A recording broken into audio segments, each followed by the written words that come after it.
Edward, 32. For the better part of a decade, I was a bartender, not just some guy slinging drinks at a chain restaurant. I was a real bartender, at a real place. Let's call it the Oak. It was one of those spots that's been around forever. Dark wood, low lighting, leather booths worn smooth over the years. Not fancy, but comfortable, reliable.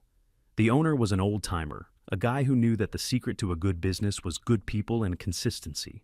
He hired me when I was barely out of my early 20s, saw something in me, I guess, taught me how to do the job right, how to remember a regular's drink, how to listen when someone needed to talk, and how to stay quiet when they didn't. The Oak was more than a restaurant. It was a community hub. We had the after-work crowd from the nearby office buildings, groups of friends meeting up on weekends, older couples who had been coming for their date night for 20 years. It was a well-oiled machine. The heart of that machine, besides the old owner, was Jane. Jane was our head chef, a woman in her 50s who had been running that kitchen since before I was hired. She was tough, no nonsense, and demanded perfection. But she was fair. She treated her kitchen staff like family, and they'd run through a brick wall for her. The food was incredible because she cared. Classic stuff, done perfectly. Steaks, burgers, a fish dish that was locally famous. My domain was the bar. It was a long, beautiful piece of polished oak that gave the place its name. I knew the regulars by name, and they knew me. I'd have a guy's scotch on the rocks waiting for him as he walked through the door. I knew which of the ladies preferred a little extra olive juice in their martinis. It was a good job. The pay was steady, and the tips were great. Not because we had some gimmick, but because we provided genuine service. People felt welcome. They wanted to come back, and they showed their appreciation. The staff was a solid crew. A few waitresses had been there for years. We all got along. No drama. We showed up, did our jobs well, and went home with full pockets. It was a simple, honest living. We were successful because we gave people what they wanted, a damn good meal and a comfortable place to relax. Then, a few months back, the old owner passed away. It hit us all pretty hard. He was a good man, a great boss. The funeral was packed. Half the attendees were current and former staff. The other half were longtime customers. After that, there was this period of uncertainty. The restaurant was closed for a week. We were all on paid leave, but nobody knew what was going to happen. Rumors started flying. Maybe his kids would sell it. Maybe it would just close for good. Jane was the one who kept us all calm. She told us to hang tight, that the owner had a plan. A week or so later, we all got an email calling for an all-staff meeting. The place was being inherited by his niece. None of us had ever met her. We all showed up that afternoon. The place felt weird being empty and quiet. Then she walked in. Ivana, she was probably in her mid-20s, dressed in clothes that looked expensive but didn't quite fit the vibe of the Oak. She had this intense, energetic look in her eyes. She introduced herself, told us how much her uncle loved this place, and how she wanted to honor his legacy by carrying it into the future. Sounded good on the surface. But then she started talking more. She started using a lot of buzzwords, talking about reevaluating the brand's core message and creating a more intentional space. I exchanged a look with Jane across the room. Jane's face was unreadable, like a stone mask. Ivana took a walk around the dining room, looking at everything. She mentioned the decor was a bit traditional, and the menu was heavy on the classics. You could feel the mood in the room shift. We were all proud of this place exactly as it was. She told us not to worry, that she wasn't planning any drastic changes right away. She just wanted to observe for a bit. For the next week, that's what she did. She'd sit in a corner booth with a laptop, typing furiously. She watched the staff. She watched the customers. It was a little unnerving. It felt like we were specimens in a jar. The regulars noticed her too. Some of them asked me who the new face was.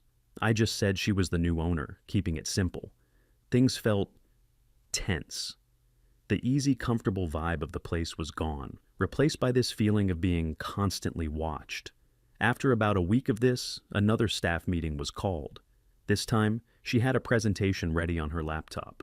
We all gathered around as she stood up, smiling a smile that didn't reach her eyes. She started by thanking us for our hard work and dedication. Then she launched into a speech. It was a lot like the first one, but more intense. She talked about how businesses have a social responsibility, how our restaurant, being in a position of influence in the community, had a duty to promote progressive values. She talked a lot about the world being an unequal place. Then she started talking about male toxicity, how men, historically and currently, hold a position of power and privilege that is often invisible to them. A couple of the younger waitresses were nodding along. Most of us, especially the veteran staff, just stood there, confused about where this was going. I just wanted her to get to the point. And then she did. She announced her first major policy change. She was implementing what she called a social justice surcharge. The room was dead silent. She explained it. From now on, any bill paid for by a male customer would have an automatic 15% surcharge added to it. Not a tip, a surcharge, a separate line item on the check. She said this was a way to acknowledge the gender pay gap and to act as a small reparational gesture for the systemic privileges men experience. The silence in the room stretched on. You could have heard a pin drop. She went on to explain that the money collected from this surcharge would not go to the staff directly. It would be put into a special fund. Part of this fund would be used for female staff empowerment workshops, and the rest would be donated to certain charities she supported. Finally, one of the waitresses, a girl who had been with us for 5 years, raised her hand. She asked if this meant that regular tips would be affected. Ivana gave her a condescending smile. The new policy, she said, was about the principle, not about personal enrichment. She was sure our customers would appreciate the chance to contribute to a more equitable world and would continue to tip generously for good service. My stomach dropped. I knew our customers. I knew that was not going to happen. I raised my hand. She pointed at me. Edward, yes? I kept my voice as level as possible. Ivana, how would you like us to explain this to the customers, to the men who have been coming here every week for years? Her smile tightened. You'll explain it as it is. It's a policy designed to promote fairness. It's an opportunity to start a conversation. If some men are made uncomfortable by being asked to confront their privilege, then perhaps this isn't the right establishment for them anymore. We're curating a new community. I just stared at her. Curating a new community. She wanted to throw away the community we already had. Jane spoke up for the first time. Her voice was cold and calm. Have you considered the business implications of this, Ivana? Ivana turned to her. The moral implication is more important than the business implication, Jane. Some things are more important than profit. Jane just nodded slowly, her face still a perfect mask. But I knew her well enough to see the storm brewing in her eyes. The meeting ended. We all just kind of stood there, stunned. The new policy was to be implemented the next day. The point-of-sale system was already being updated. There was no discussion. It was a decree. That night, the atmosphere was terrible. We all did our jobs, but the energy was gone. We all knew a bomb was about to go off. The next day, it began. The first test case came during the lunch rush. An older couple, Mr. and Mrs. Henderson. They came in every week, always sat at the same table. They had their meal, everything was normal, the waitress brought them the check. Mr. Henderson, a classic gentleman, took it without a second thought. A minute later, he called the waitress back over. He was pointing at the check, looking confused. I could see the whole thing from behind the bar. The poor waitress, trying to follow orders, started reciting the little script Ivana had given her about social justice and the pay gap. Mr. Henderson's confusion turned into disbelief. But it was Mrs. Henderson who got angry. She stood up. Her voice wasn't loud, but it was sharp. She said she found the policy deeply insulting, that her husband was a good man, and they were here to have a nice lunch, not to be lectured or punished. She said it was embarrassing, and that they would not be coming back. They paid the exact amount, including the surcharge, and left no tip. I saw the waitress come back to the service station, looking like she was about to cry. That evening was worse. I had a group of 4 guys at the bar. They were regulars, came in every week after their softball game. They'd usually run up a decent tab. Good guys, always tipped well, never caused any trouble. When it was time to settle up, one of them threw his card on the bar. I had to do it. I added the surcharge. I explained the new policy. Unlike the Hendersons, they didn't get angry. They just started laughing. One of them said, "You've got to be kidding me." I just shook my head. New owner, new rules. The guy who was going to pay took his card back. "All right, new plan," he said to his friends. "We're all paying separately." So they did. They split the bill 4 ways, paid with their own cards, and there was no surcharge. But the mood was ruined. They finished their drinks and left. They didn't leave a tip, and I haven't seen them since. The worst one I saw that week was a young couple on what looked like a first date. They were getting along great, laughing, making conversation. It was going well. Then the check came. The guy, trying to be a gentleman, reached for it. The waitress had to give him the speech. The mood at the table instantly died. It became awkward. The girl looked embarrassed. The guy looked like he'd just been accused of a crime. They started this quiet, tense discussion about who should pay. The magic was gone. The date was over. They ended up splitting the bill. He looked so dejected as they left. It was a perfect example of how to ruin a human connection with a stupid policy. By the end of the first week, the pattern was clear. Our customer base was split into 3 groups: the ones who got angry and vowed never to return, the ones who found it ridiculous and just stopped coming, and the ones who tried to work around it, creating awkward situations that made them not want to come back. Ivana, however, saw it as a roaring success. She'd walk around the half-empty dining room with a proud look on her face. She told us that the negative elements were weeding themselves out. She was completely detached from reality. The real impact was felt by the staff. Our tips vanished overnight. People were either angry at the policy and didn't tip, or they saw the 15% surcharge and considered that the tip, even though we never saw a dime of it. The waitresses who had been making a comfortable living were now struggling. They were stressed and miserable. The friendly atmosphere among the staff was gone, replaced with resentment. Some of them tried to talk to Ivana. They explained that their income had been cut in half. Ivana showed no sympathy. She told them that focusing on money was short-sighted, that they were part of an important social movement. One girl quit on the spot. She said she had rent to pay and couldn't afford to be part of a social movement. Ivana just scoffed as she walked away. The second week was when the numbers started to become undeniable. The place was a ghost town. Our lunch rush, which used to be a frantic, non-stop hour of controlled chaos, now consisted of a handful of tables. The evenings were even worse. I'd stand behind the bar for hours with no one to talk to. The lively hum of the oak was gone, replaced by an oppressive silence. This was when Jane decided to act. I saw her go into the office with a binder full of papers. She was in there with Ivana for almost an hour. I found out later what happened. Jane had printed out all the sales reports. She showed Ivana, in black and white, the reality of the situation. Revenue was down over 40% compared to the same period last year. Customer count was down by more than half. Food costs were spiraling out of control because she was ordering for a full restaurant and we were serving a handful of people. Most of it was going to waste. She laid it all out. The business was bleeding money, fast. She told Ivana that if things continued this way, the oak wouldn't survive another month. Jane wasn't emotional. She was just stating facts.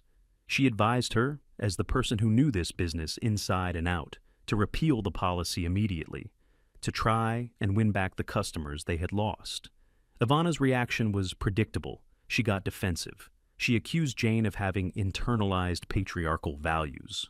She said Jane was only looking at outdated metrics of success. She told her that she was building a new model, and it took time.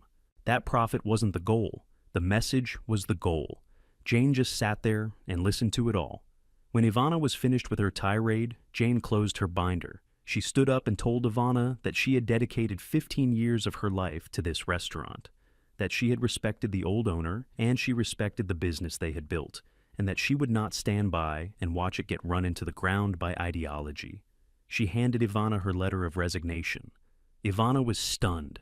I don't think she ever imagined that Jane, the bedrock of the entire operation, would actually leave.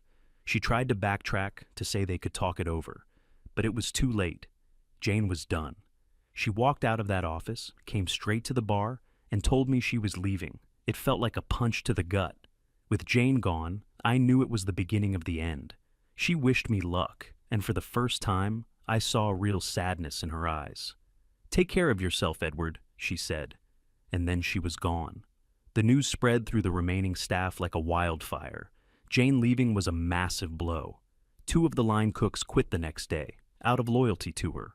Ivana had to scramble to hire new kitchen staff. The quality of the food plummeted almost instantly.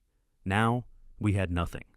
The atmosphere was gone, the service was stressed, and the food was becoming mediocre. The last few regulars who had been putting up with the nonsense started to disappear. There was nothing left for them here. The third week felt like a slow-motion funeral. The restaurant was a shell of its former self. Ivana was there every day, her cheerful, defiant facade starting to crack. You could see the panic creeping into her eyes as she surveyed the empty dining room, but she was too proud, too stubborn to ever admit she was wrong. She doubled down. She started posting on the restaurant's social media accounts. Long posts about their brave stance against the patriarchy. Photos of the empty restaurant, framed as a serene and safe space. It backfired spectacularly. The local community pages got a hold of it. People started leaving reviews, dozens of them. Former customers shared their stories of the man tax. The restaurant's online rating, which had been a solid 4.5 stars for years, cratered to a 1.2. Ivana claimed it was a coordinated attack by misogynists. She was in a complete state of denial, living in a reality she had constructed for herself. For me, it was just sad. I spent my shifts polishing glasses that would never be used, staring at empty bar stools. The few customers we did get were mostly curious people who had heard about the controversy. They'd come in, have one drink, look around, and leave. It was like working in a museum exhibit of a failed business. My own breaking point was coming. I knew I couldn't stay much longer. It was about more than the money, which was now terrible. It was about respect. Respect for the job, respect for the customers, and respect for what this place used to be. All of that was gone, and I knew it was time for me to go. 2. The final week arrived, though at the time, I didn't know it would be the last. It just felt like another rotation in the slow, grinding process of the restaurant's death. The staff had been whittled down to a skeleton crew. Just me, 2 waitresses who hadn't found other jobs yet, and a couple of new cooks in the kitchen who were a shadow of Jane's team. Ivana was there constantly, a frantic energy buzzing around her. She was always on her phone, presumably trying to manage the dumpster fire that was the restaurant's online reputation. Sometimes she would try to be encouraging in a way that was completely disconnected from our reality. She'd gather us for a pre-shift huddle in the vast, empty dining room and talk about how we were on the front lines of social change. We'd just stare at her blankly. We were on the front lines of unemployment, and we all knew it. She seemed to think that if she just repeated her beliefs loud enough, they would magically alter the physical world around her. She couldn't grasp that you can't pay the electricity bill with ideology. My last day began like any other in this new bleak era. I came in, set up the bar, sliced my garnishes. The muscle memory of the job was the only thing that kept me going. The afternoon was dead. Not a single customer for lunch. One of the waitresses spent her entire shift in a booth, filling out online job applications. I didn't blame her. Around dinner time, the front door opened. My head snapped up, more out of surprise than anything else. It was a guy I vaguely recognized.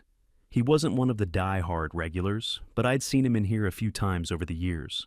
Just a normal guy, probably in his 40s. Looked like he'd just gotten off work. He sat down at the bar right in front of me. "Long day," he said with a sigh. "Just need a good steak and a cold beer." For a second, it felt like the old days. A customer at my bar looking for a bit of comfort. I poured him a beer from the tap. "You came to the right place," I said, the words feeling hollow and false in my own mouth. He ordered the ribeye, medium rare, one of Jane's signature dishes. I put the order in with the new cook, hoping he wouldn't butcher it too badly. The guy seemed happy just to be sitting there, unwinding. He didn't seem to notice the deafening silence or the sea of empty tables behind him. He was just a man looking for a meal. The cook actually did a decent job on the steak. It came out looking all right. The guy ate his dinner, seemed to enjoy it. He had another beer. We chatted a little bit about sports. It was a completely normal, pleasant interaction. The entire time, I had this growing sense of dread in my stomach. I knew the bill was coming. He finished his meal and pushed his plate away, satisfied. "All right, I'm ready for the check," he said, pulling out his wallet. My hands felt heavy as I printed it out from the terminal. There it was, the food, the drinks, and that one ugly line item, social justice surcharge. I walked over and placed the bill discreetly on the bar in front of him. He glanced down at it. He paused. He picked it up and looked closer. He looked up at me, his brow furrowed in genuine confusion. "What's this 15% surcharge for?" My moment had come. I had given this speech, or some version of it, dozens of times now. I was tired of it. I was tired of the awkwardness, the anger, the embarrassment. I just didn't have it in me to sell her ideology anymore. So I just told him the truth, without the corporate spin. It's a new policy, I said, my voice flat. The owner adds a 15% charge to any bill paid by a man. His confusion didn't clear. For what? Is it a service charge? No, the staff doesn't get it, I said. She calls it a man tax. It goes to her charities. The man just stared at me for a long moment. He wasn't angry. He just looked weary, disappointed. He let out a slow sigh. You know, he said, shaking his head, all I wanted was a steak. I've had a rough week. I just wanted to sit down, have a nice meal, and not have to think about anything. He looked around the empty restaurant, really seeing it for the first time. This place used to be great, he said quietly. What happened to it? Before I could answer, a third voice cut in. What's happening is that we're fostering an environment of accountability. It was Ivana. She had emerged from the back office and had been listening. She walked up to the bar with that same tight, righteous smile. She looked at the customer. Sir, that small surcharge on your bill is your opportunity to contribute to leveling the playing field for women who have been systemically disadvantaged. The guy just looked at her, then he looked at me. He didn't explain it very well, Ivana continued, shooting a glare in my direction. He failed to communicate the importance of your contribution to the fight against patriarchal oppression. That was it. That was the moment. All the frustration, all the resentment, all the sadness over watching this place I loved die a slow, stupid death. It all just boiled over. But it wasn't a hot anger. It was a cold, quiet calm. I looked at Ivana. I looked at this poor customer who had just been turned into a political pawn. And I knew I was done. I didn't say anything to her. I just turned my attention back to the customer. I took the bill from the bar. I went back to the terminal and voided the entire check. I printed out a new one. The total was 0.0 Surcharge. I walked back and placed it in front of him. It's on the house, I said. I apologize for this. Thank you for coming in. The customer looked at the new bill, then at me, then at Ivana, who was now staring at me with her mouth hanging open, utterly speechless. The guy broke the silence. He smiled a genuine smile for the first time. He reached into his wallet, pulled out a $20 bill, and slid it across the bar to me. For you, he said. Thanks. Then he stood up, nodded at me, and walked out the door, leaving Ivana and me alone in the silence. She found her voice after a moment. It was high-pitched and shaking with rage. What do you think you're doing? You undermine me. You undermine the entire mission of this establishment. I didn't raise my voice. I didn't need to. There is no mission, I said, looking her straight in the eye. There is no establishment. Look around you, Ivana. It's over. You failed. I haven't failed, she shrieked. We're building something new. This is just a transition period. No, I said, starting to untie my apron. This is a sinking ship, and I'm getting off.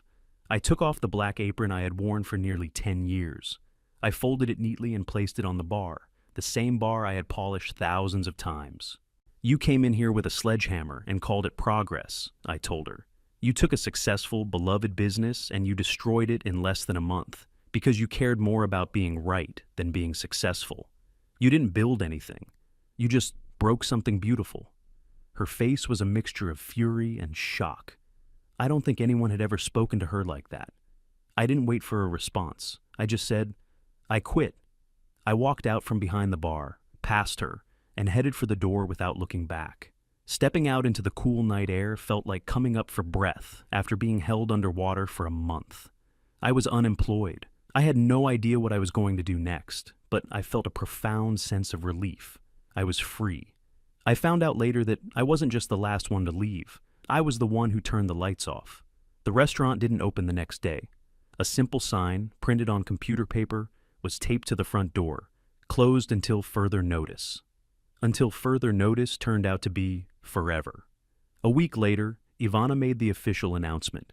It was a long, rambling post on the restaurant's now defunct social media page. It was a masterpiece of self-pity and blame-shifting. According to her, the business had been the victim of a targeted misogynistic harassment campaign. She wrote about the economic terrorism waged by men who were too fragile to handle a conversation about their privilege. She blamed the negative online reviews, the lack of community support, the entrenched patriarchal structures of the service industry. She blamed everyone and everything except her own disastrous decisions. She painted herself as a martyr, a brave visionary whose brilliant idea was crushed by a world that wasn't ready for it. The post concluded with a defiant statement. "You can close a restaurant, but you can't silence an idea." The comments section was brutal. It was a mix of mockery from the general public and commiseration from a few of her echo chamber friends. The story became a small local legend for a few weeks, a cautionary tale. The final piece of the story came about a month after that. I got a call. It was Jane. She'd heard what happened on my last night. She just said, "Good for you." Then she told me why she was calling. She had been talking to some people, specifically some of the old regulars from the Oak. A few of them, successful business owners in their own right, had been just as devastated as we were to see the place die. They had made an offer to Ivana to buy the business name, the location, everything. Apparently burdened with debt and failure, she had accepted. Jane was being brought back to run the whole show, and the first person she called was me. She asked me if I wanted my bar back. I didn't even have to think about it. We spent the next month getting the place back into shape. It needed a deep clean, a restocking of everything, and a metaphorical exorcism to get the bad vibes out. We hired back almost all of the old staff who had been forced out. They were all thrilled to come back. We decided to keep the name, The Oak. Jane said it deserved to be redeemed. Our grand reopening was a few weeks ago. We didn't do any big advertising. Jane just made a few calls to some of the old regulars. Word of mouth did the rest. The place was packed. It was like a reunion. All the familiar faces were there. Mr. and Mrs. Henderson, the softball guys, all of them. The sound of conversation and laughter filled the room again. Standing behind my bar, looking out at the full house, at people enjoying themselves, at my friends and coworkers all working together again, it was a good feeling. It felt like we had taken back something that was stolen from us. Near the end of the night, one of the softball guys came up to the bar to pay his tab. He handed me his card, and I ran it. As he was signing the slip, he looked at me and grinned. "Hey, Edward," he said, "how much is the man tax tonight?" I just smiled back at him. Tonight and every night, I said, "There's no charge for common sense."